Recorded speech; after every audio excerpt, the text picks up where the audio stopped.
Hello friends, जैसा कि आप सबको पता है C S J M U B Ed second year की स्कीम जो है वो आ चुकी है। काफ़ी ज़्यादा समय नहीं मिला, 20 दिन का ही समय आपको यहाँ पर मिला हुआ है। और पेपर का जो पैटर्न है वो चेंज हो गया है। मतलब पहले आप लोग डिस्क्रिप्टिव बेस पे तैयारी कर रहे थे और ऑब्जेक्टिव बेस पर जो पेपर है वो कराने की बात कही गई है। तो अब बात आती है कि सर प्रिपरेशन किस तरह से करें। तो अगर आप लोग ये वीडियो पूरी देख लोगे तो आपके अंदर से सारा डर निकल जाएगा और तैयारी कैसे करनी है इसके लिए भी आपको जगह जगह भटकना नहीं पड़ेगा। तो चलिए हम लोग वीडियो को शुरू करते हैं। जैसा कि आप सब देख रहे हैं, C S J M U B Ed second year paper first कैसे पढ़ें, आज हम लोग पेपर फर्स्ट की बात करेंगे। बचे समय में करें कैसे तैयारी, 80+ नंबर आप आसानी से कैसे ला सकते हैं, इसके अलावा ऑब्जेक्टिव क्वेश्चंस हम कहाँ से पढ़ें। तो देखिए, सबसे पहली चीज़ मैं 2-3 चीज़ें आपको बताता हूँ। देन आपके लिए मैं स्लाइड्स भी लेकर के आऊँ, देख रहे हैं ना, मैं डायरेक्ट चीज़ें लेकर के आऊँ जो आपके किस तरह से क्या करना है। तो आप लोग वीडियो में लास्ट तक बस बने रहिएगा। एक चीज़ और, अगर अभी तक आपने मेरा टेलीग्राम ग्रुप ज्वाइन नहीं किया तो ज़रूर ज्वाइन कर लें, क्योंकि अब वहाँ पर मैं आपको क्वेश्चंस भेजना भी स्टार्ट कर दूंगा। तो देखिए, पहली चीज़ तो ये है कि जो आपका पेपर पैटर्न बदला है, मतलब ऑब्जेक्टिव पेपर आना है, तो ये केवल आपके लिए नहीं आना है, ठीक है। मैं एक सिंगल पर्सन के लिए नहीं बात कर रहा हूँ, जितने भी स्टूडेंट्स हैं सबके लिए ऑब्जेक्टिव ही पेपर होगा। और एक चीज़ आप लोग कहने के लिए कह दें, मैक्सिमम चांस मैं शुरुआत से ही कह रहा था कि ऑब्जेक्टिव पेपर के ही लग रहे हैं, या तो दोनों पे बेस आएगा या ऑब्जेक्टिव पेपर आएगा, ठीक है। तो ऑब्जेक्टिव बेस पर आपको तैयार रहने की ज़रूरत थी। देखिए, सबसे ज़्यादा डर आप लोगों को इसलिए से लग रहा है कि केवल अभी आप लोगों ने पैटर्न देखा नहीं, सर क्वेश्चन किस बेस पर है। क्वेश्चन का लेवल काफ़ी कॉमन होगा, आप लोगों का पढ़ा हुआ होगा और वो सबके लिए होगा, ठीक है, सबके लिए होगा। और ऐसा नहीं है कि केवल आपके लिए ही होगा। तो अब बात करते हैं कि कैसे तैयारी करनी है।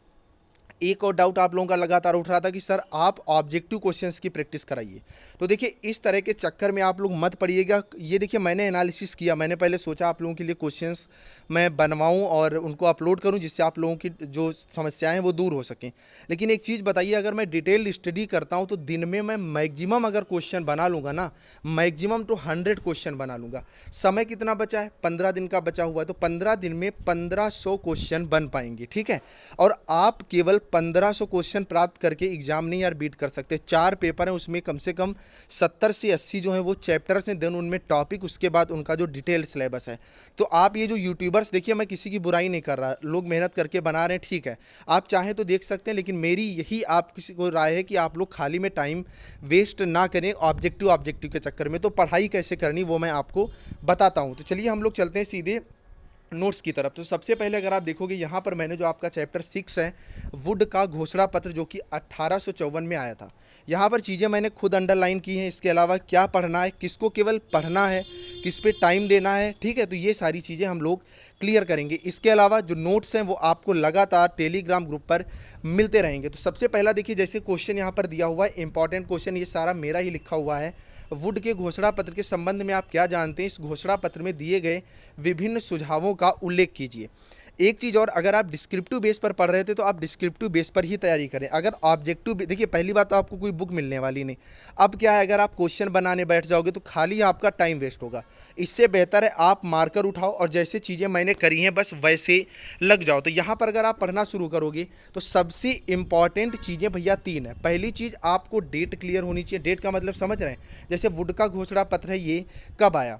दूसरी चीज़ क्या है कि अर्थ पता होना चाहिए। जैसे मान लो ऋग्वेद है, ठीक है, तो ऋग्वेद का अर्थ क्या है। जैसे समाजवाद है तो समाजवाद का किससे तात्पर्य है।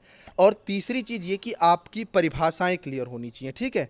अगर आपकी ये 3 चीज़ें क्लियर हैं तो मैं गारंटी देता हूँ कि लगभग मुझे जो बात हुई, जो सुनने में आया, उसमें ये है कि 100 में से आपको 80 क्वेश्चन करने होंगे। इसमें से अगर आपने 3 चीज़ें क्लियर कर ली ना, केवल 3 चीज़ें, तो ये मैं गारंटी देता हूँ कि आपके 40 क्वेश्चन आराम से हो जाएंगे। और कोई माइनस मार्किंग है नहीं, तो आपको ज़्यादा डरने की ज़रूरत है नहीं, आप पूरे क्वेश्चन लगा सकते हो। जैसे ये वाला टॉपिक है तो यहाँ देखेंगे तो वुड का घोषणा पत्र कब आया? 19 जुलाई 1854 को आया। और ये भारतीयों की शिक्षा से क्या था? संबंधित था। देखिए, ये चीज़ आपको अंडरलाइन करनी है। क्यों करनी है? इसलिए करनी है, हाईलाइट कर सकते हैं, अंडरलाइन कर सकते हैं। जब आप रिवीजन करेंगे तब आपके पास इतना ज़्यादा टाइम नहीं होगा। ये चीज़ पहली बार में जब आप एक चैप्टर क्लियर करेंगे तो 1 घंटा लगेगा, दूसरी बार में आधा घंटा, तीसरी बार में 10 मिनट और चौथी बार में आप 5 मिनट में क्लियर कर देंगे। और इस तरह से आपकी जो प्रिपरेशन है वो पूरी हो जाएगी। तो ये भारतीयों की शिक्षा से संबंधित था। इसके आगे अगर आप देखेंगे, चार्ल्स वुड को इस समिति का अध्यक्ष बनाया गया। अब जैसे आप खुद सोच रहे होंगे सर ये वुड डिस्पैच था तो चार्ल्स वुड तो होंगे ही इसके अध्यक्ष, ऐसा कुछ नहीं है।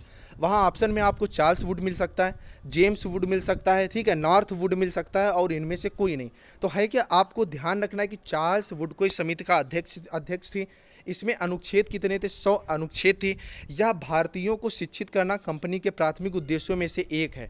इसके साथ इसमें जो और विद्वान थे वो मार्समैन, पेरी और विल्सन जैसे वो जो विद्वान थे वो इसमें थे। इसके अलावा अगर आप देखेंगे अंग्रेजी भाषा के साथ साथ भारतीय भाषाओं को भी शिक्षा के माध्यम के रूप में मान्यता जो यहाँ पर थी प्रदान की गई थी। ठीक है, तो ये जो इम्पॉर्टेंट पॉइंट है ये आपको क्लिक करने हैं। और आप सब यार टीचर बनने जा रहे हो, इतना तो आप सबको नॉलेज है ही।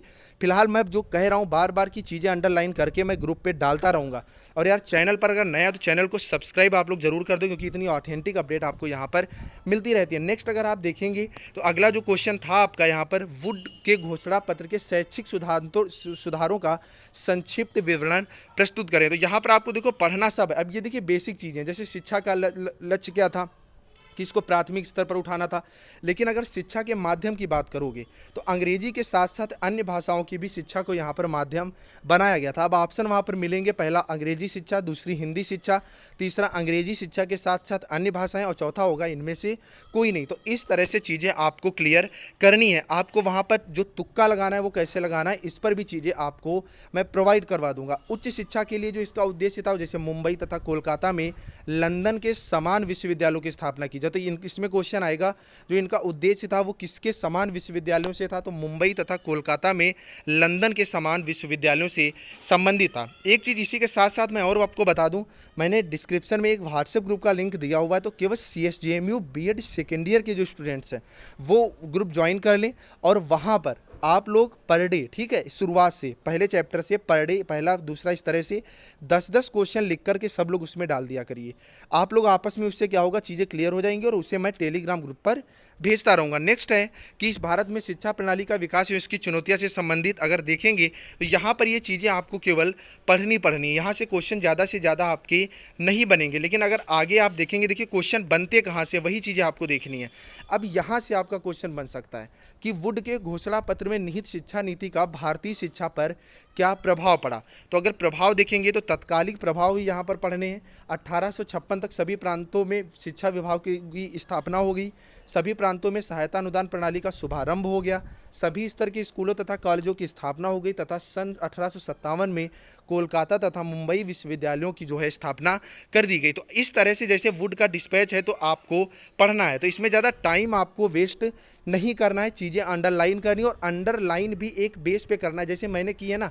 ये नहीं कि सारा अंडरलाइन करते हुए जा रहे, उससे आपकी पढ़ाई से जो है आपका मन हटेगा। तो इस तरह से अंडरलाइन करनी है। और भी चैप्टर्स की मैं चीज़ें आपको देता रहूँगा अगर आप लोगों ने प्रॉपर सपोर्ट किया तो, ठीक है। अगर आप लोग यार इतना ज़्यादा सपोर्ट ही नहीं दिखाओगे तो चीज़ें मैं आप तक इतनी क्लियर नहीं कर पाऊँगा। इसके अलावा मैंने बुक्स भी मंगवा ली हैं, तो बुक्स से भी चीज़ें आपको मिलती रहेंगी। तो यहाँ पर आपने आज वुड का जो घोषणा पत्र है इसको देखा, आगे क्वेश्चंस भी हम लोग देखते रहेंगे। तो चलिए फ्रेंड्स, मिलते हैं अगले वीडियो में। तब तक आप लोग चैनल को सब्सक्राइब, वीडियो को लाइक करके जा सकते हैं। Bye bye guys.